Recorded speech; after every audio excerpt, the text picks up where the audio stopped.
Assalamualaikum warahmatullahi wabarakatuh. Shalom, Om Swastiastu, Namo Buddhaya, Salam Kebajikan. Perkenalkan, saya selaku pembicara pertama yang akan berada pada sisi pro dalam perdebatan kali ini. Namun sebelum mulai mengutarakan pendapat, beradu argumen dan memulai perdebatan, mari bersama-sama kembali kita melihat konteks dari mosi yang akan kita perdebatkan kali ini.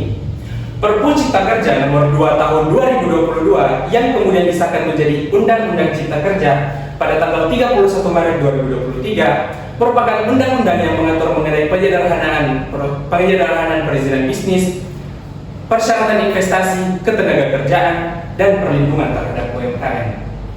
Dewan Juri yang terhormat, perlu kita ketahui bersama, pada status quo saat ini, investasi merupakan instrumen utama yang dapat meningkatkan ekonomi suatu negara. Dengan adanya modal yang ditanam oleh investor dalam suatu negara akan menyebabkan 3 hal. Pertama, akan mendorong adanya ekspor. Kedua, meningkatkan pendapatan negara. Dan ketiga, menyelesaikan permasalahan pengangguran. Akan tetapi, berdasarkan data yang dirilis oleh Bank Dunia mengenai indeks kemudahan berbisnis, Indonesia berada pada posisi yang rendah, yakni posisi ke-73. Hal ini disebabkan karena sulitnya mendirikan usaha di Indonesia yang menyebabkan para investor enggan untuk menanamkan modalnya di Indonesia.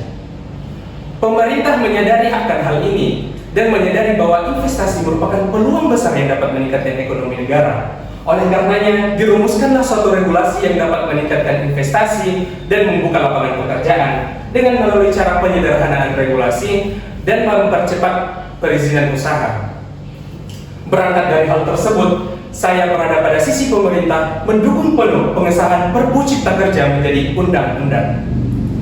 Dewan Juri yang terhormat, lebih lanjut saya akan mengutarakan ketiga poin argumentasi utama saya mengapa kemudian Undang-Undang Cipta Kerja ini merupakan hal yang baik. Pertama, Undang-Undang Cipta Kerja meningkatkan investasi dan membuka lapangan pekerjaan. Undang-Undang Cipta Kerja telah membuat mekanisme yang mempermudah perizinan usaha sehingga para investor akan datang untuk menanamkan modalnya di Indonesia. Dalam jangka panjang, perusahaan-perusahaan di Indonesia akan bertumbuh menjadi lebih besar dan membutuhkan jumlah tenaga kerja yang lebih banyak. Hal ini tentunya akan berimplikasi pada jumlah lapangan pekerjaan yang akan disediakan bagi masyarakat Indonesia. Kedua, Dewan Juri yang terhormat, perlu kita ingat, undang-undang ini akan meningkatkan efisiensi dan daya saing. Dengan adanya penyederhanaan regulasi terhadap perizinan usaha, perusahaan-perusahaan yang menjalankan bisnisnya di Indonesia akan berjalan lebih efisien. Mengapa demikian? Karena perusahaan-perusahaan tersebut tidak perlu lagi mengeluarkan biaya-biaya tambahan dalam hal-hal administrasi dan birokrasi, sehingga perusahaan dapat berjalan lebih efisien dan berkembang dengan lebih cepat. Di sisi lain, masyarakat Indonesia memiliki akses untuk bekerja pada perusahaan-perusahaan tersebut. Dan dengan itu akan meningkatkan kemampuan mereka menjadi lebih mumpuni dan tentunya dapat meningkatkan daya saing sumber daya manusia Indonesia di ranah global. Dewan Juri yang terhormat, argumen ketiga dan terakhir saya, undang-undang ini memberikan jaminan kepastian hukum dan meningkatkan kesejahteraan pekerja. Undang-undang ini telah mengakomodasi dua kepentingan, yakni tidak hanya memberatkan pada kepentingan para pebisnis saja, melainkan juga mengakomodasi kepentingan para pekerja. Undang-undang ini telah memberikan jaminan kepastian hukum yang jelas, bahkan mendorong adanya hubungan yang lebih transparan antara pengusaha dan para pekerja. Para pekerja bahkan dapat meningkat kesejahteraannya karena adanya kontrak kerja yang lebih transparan antara mereka dan para pengusaha. Sehingga kawanku kemudian dari kubu oposisi tidak bisa datang dan mengatakan bahwa Undang-Undang Cipta Kerja ini tidak memberikan skema perlindungan hukum bagi para pekerja. Bahkan perlu untuk kita ketahui, telah diatur sedemikian rupa dalam undang-undang ini mengenai hal upah, jaminan sosial, dan hak atas cuti. Dewan Juri yang terhormat, dengan menimbang hal tersebut, saya sekali lagi menegaskan posisi saya dalam perdebatan kali ini mendukung penuh pengesahan Perpu Cipta Kerja menjadi undang-undang. Undang-Undang Cipta Kerja merupakan solusi yang tepat bagi permasalahan ekonomi dan ketenagakerjaan Indonesia saat ini. Cukup sekian dari saya, terima kasih.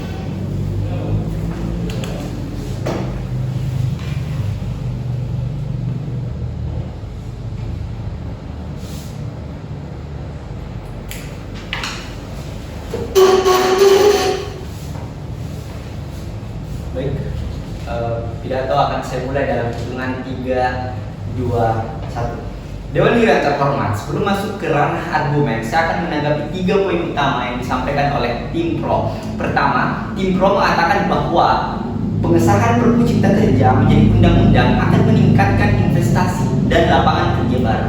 Dewan Juri yang terhormat, fokus Perpu Cipta Kerja pada derogasi dan kemudahan dalam investasi tidak dapat menjamin peningkatan investasi dan lapangan kerja baru secara signifikan. Dewan Juri yang terhormat, hal ini dikarenakan keputusan perusahaan untuk berinvestasi itu juga dipengaruhi oleh faktor-faktor lain seperti ketersediaan infrastruktur, kualitas sumber daya manusia, stabilitas ekonomi dan politik, dan beberapa faktor kebijakan lainnya. Kedua, tim pro mengatakan bahwa dengan pengesahan Perpu Cipta Kerja akan meningkatkan efisiensi dan daya saing. Dewan Juri yang terhormat, beberapa ketentuan dalam Perpu Cipta Kerja dianggap dapat merugikan pekerja, seperti pengurangan upah minimum dan perubahan aturan terkait pemindahan pekerjaan. Justru dapat memperburuk kondisi kerja para pekerja dan merugikan kepentingan mereka. Sehingga demikian, para pekerja akan kehilangan motivasi dan produktivitasnya, yang pada gilirannya Dewan Juri sekalian dapat mempengaruhi efisiensi dan daya saing perusahaan. Ketiga, tim pro mengatakan bahwa dengan pengesahan Perpu Cipta Kerja akan memberikan kepastian hukum dan meningkatkan kesejahteraan pekerja. Dewan Juri yang terhormat, Perpu Cipta Kerja masih memiliki banyak ketentuan yang ambigu di dalamnya, sehingga hal ini membuka untuk interpretasi yang berbeda. Dewan Juri yang terhormat, ketidakpastian dan perselisihan antara pengusaha dan pekerja pada akhirnya juga dapat merugikan kedua belah pihak. Dengan demikian, perlu ada kebijakan yang holistik dan terintegrasi. Masuk ke ranah argumen, Dewan Juri yang terhormat, di sini kami dari tim kontra sekali lagi mengatakan ketidaksetujuan kami terhadap mosi kita pada kali ini, yakni pengesahan Perpu Cipta Kerja menjadi undang-undang. Di sini kami dari tim kontra membawa 3 argumen utama yang cukup substansial. Pertama, pengesahan Perpu Cipta Kerja menjadi undang-undang tidak mengikuti prosedur yang benar dan transparan. Dewan Juri yang terhormat, pengesahan Perpu Cipta Kerja menuai banyak kontroversi. Hal ini dikarenakan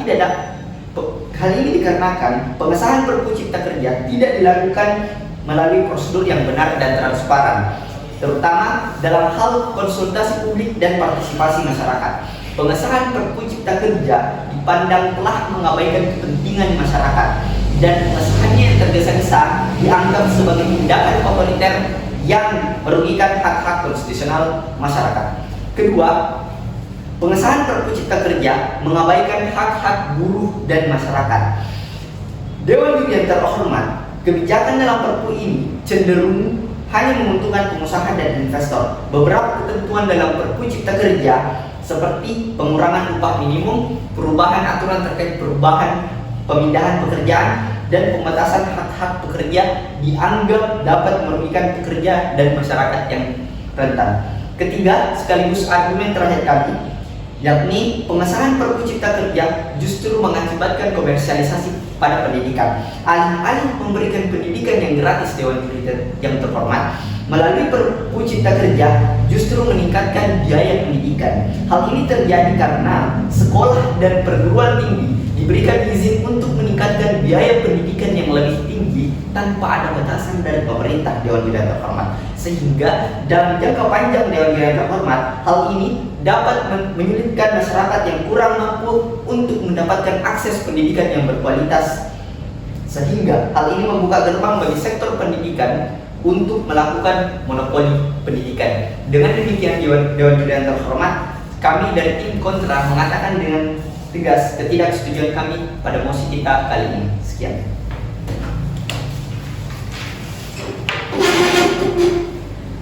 Saya akan memulai pidato saya dalam 3, 2, 1. Dewan Juri yang terhormat berdiri pada sisi netral. Sisi ini benar-benar meyakini bahwasanya merupakan hal yang lumrah dalam lahirnya sebuah regulasi, maka akan diikuti oleh pro dan juga kontra. Dewan juri yang terhormat, argumentasi yang telah dibawakan oleh kubu pro dan juga kubu kontra benar-benar membuka kesadaran kita terhadap kondisi nyata yang telah dialami oleh negara kita Indonesia dalam sektor ketenagakerjaan. Dewan juri yang terhormat, kubu pro berdiri pada sisi pemerintah dan mendukung penuh mosi pengesahan Perpu Cipta Kerja menjadi Undang-Undang Cipta Kerja dengan membawa pandangan bahwa investasi merupakan salah satu hal yang dapat mendongkrak perekonomian Indonesia di saat perekonomian masih menjadi masalah yang perlu diatasi oleh negeri ini. Dengan hadir untuk mendukung mosi ini, kubu pro membawa argumentasi bahwasanya pengesahan Perpu Cipta Kerja bisa membawa dampak-dampak yang dirasa positif, yakni meningkatnya investasi dan juga membuka lapangan pekerjaan selebar-lebarnya, meningkatkan efisiensi dan juga daya saing sumber daya manusia di tanah air, dan juga memberikan kepastian dan juga payung hukum yang jelas terkait kesejahteraan dan perlindungan hak-hak masyarakat dalam hal ini tenaga kerja. Dewan juri yang terhormat, di sisi lain tim kontra hadir dan menolak keras mosi pengesahan Perpu Cipta Kerja menjadi Undang-Undang Cipta Kerja dengan membawa argumentasi bahwa pengesahan Perpu Cipta Kerja menjadi Undang-Undang Cipta Kerja tidak mengikuti prosedur yang jelas dan juga dirasa tidak transparan. Dan juga pengesahan Perpu Cipta Kerja menjadi Undang-Undang Cipta Kerja dianggap mengabaikan hak-hak dan kepentingan masyarakat dalam hal ini tenaga kerja. Hal lain yang menjadi perhatian dari tim kontra adalah pengesahan Perpu Cipta Kerja justru menjadikan pendidikan sebagai salah satu sektor krusial dalam pembangunan bangsa akhirnya terkomersialisasi dan tidak berjalan pada tujuan dasarnya. Dewan juri yang terhormat, bab 2 sisi mata uang, argumentasi yang telah dibawakan oleh kubu pro dan juga kubu kontra merupakan hal yang benar adanya, hanya saja dilihat dari dua perspektif yang berbeda. Hal yang kemudian patutnya kita jadikan perhatian adalah untuk menemukan titik tengah dari permasalahan ini. Karena pada hakikatnya Dewan juri yang terhormat, argumentasi yang telah dibawakan oleh kubu pro dan juga kubu kontra merupakan bentuk ikhtikat baik untuk melindungi kesejahteraan dan juga hak-hak tenaga kerja sebagai bagian dari masyarakat di negara Indonesia. Dewan juri yang terhormat kendati mencari yang mana yang salah dan juga yang mana yang benar, argumentasi yang telah dibawakan oleh kubu pro dan juga kubu kontra sekiranya dapat dielaborasi dan dikelola secara seksama untuk memperbaiki tata kelola dan tata laksana untuk menjadikan bahan komparasi dan melihat titik-titik mana yang masih perlu dibenahi yang pada akhirnya akan menghasilkan regulasi yang tepat sasaran. Demikianlah pemaparan argumentasi dari kelompok kami. Wassalamualaikum warahmatullahi wabarakatuh.